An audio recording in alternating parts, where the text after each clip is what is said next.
Oh my goodness, I'm Max Garcia. This is MW Tech, and today we are talking about my iPhone 11 impressions and iPhone 11 Pro impressions because Apple just dropped the Pro name on us just like that.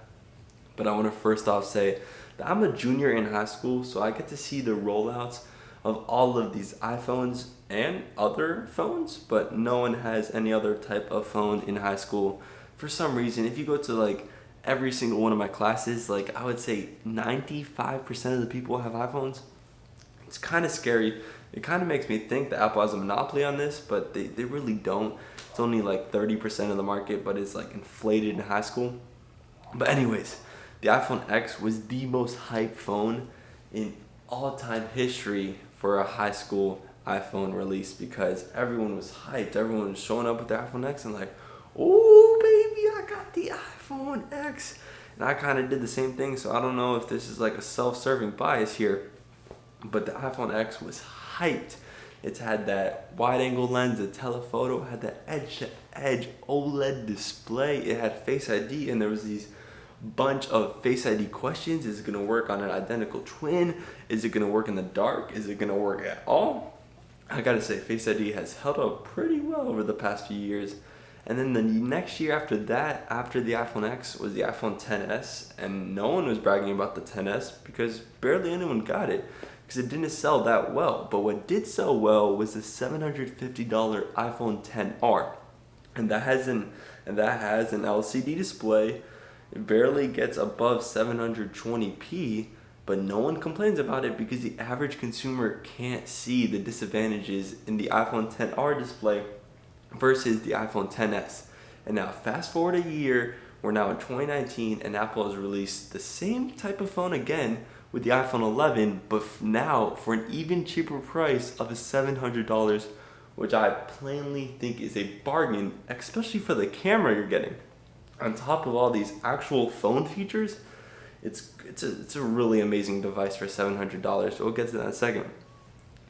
But I just clearly recommend getting the iPhone 11 for $700 rather than paying an extra $300 to $400 for the iPhone 11 Pro just for what? A telephoto lens and a better quality display, even though if you ask 99.9% of people and you hold up the iPhone 11 with an LCD display and the iPhone 11 Pro with an OLED display, they're not going to tell the difference at all. I could barely tell the difference. I could kind of tell because the sharpness isn't right there with the LCD display, and those black vivid colors are definitely there on the OLED display. So I could kind of tell the difference, but the average person can't. And also, I gotta say, with the camera on the iPhone 11, I'm just gonna roll this little clip of this super wide angle shot that's brand new thanks to the hardware on the iPhone 11. Let's roll it. You see someone.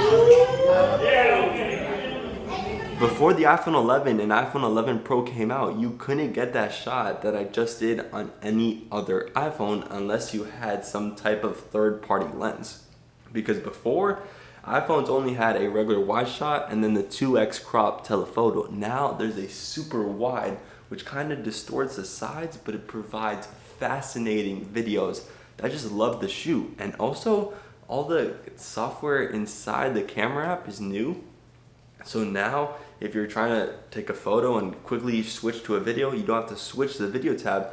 You can just hold the photo button and bam, it switches to a video, similar to Snapchat or Instagram, and you can swipe right to make it hands-free, or quickly swipe left to take the quick shutter mode.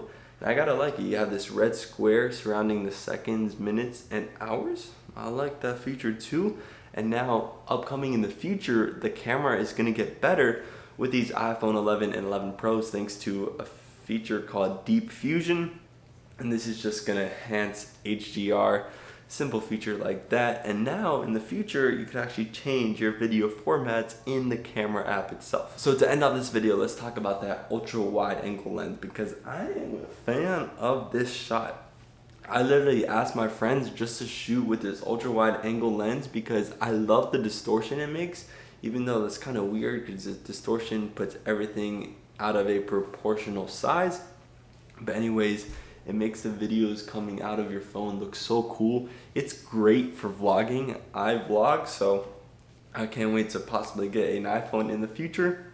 And it's gonna have the ultra wide angle lens.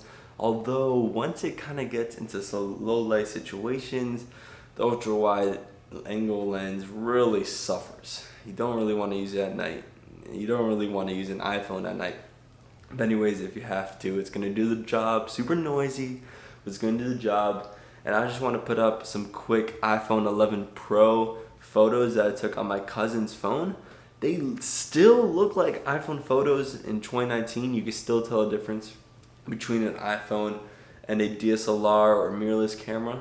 I could still see the difference, but for a non-trained eye, for the regular person, like I'm saying, that's not a tech serving bias, they're not going to notice the difference. They're going to be perfectly fine with the photos that the iPhone 11 is going to produce, especially with this brand new night mode, which is just simply taking a longer exposure. So you just have to hold your phone still, and then for like 2 seconds, it's going to open up that shutter and allow all that light in for 2 seconds, and it's going to create a better photo. And I do have to say, the Pixel 4 astrophotography mode, where you can put your phone on a tripod for 4 minutes and it's going to take a picture of the stars, I gotta admit, that's really, really impressive for a phone. But hey, that's my opinion on the iPhone 11. I think it's a great bargain for $700. Just save your money on the iPhone 11. Don't get the 11 Pro. Unless you're fancy with it and you have the extra money hanging around your pocket, or you're really in desperate need of that telephoto or that OLED display, which I'm like, you could just get the iPhone 11 for and practically get the same phone for 30% less. I don't know, that's my opinion. The iPhone 11 is great. I personally don't have it. I'm rocking the iPhone SE. I'm on the holdout for the iPhone 12, which I'm really hoping for is going to have USB-C, a ProMotion display, and a smaller notch, but that's in the future. Right here, this year in 2019, it's the iPhone 11's show. Thank you for watching. That's it from me here. Make sure you press peace out. 3, 2, 1.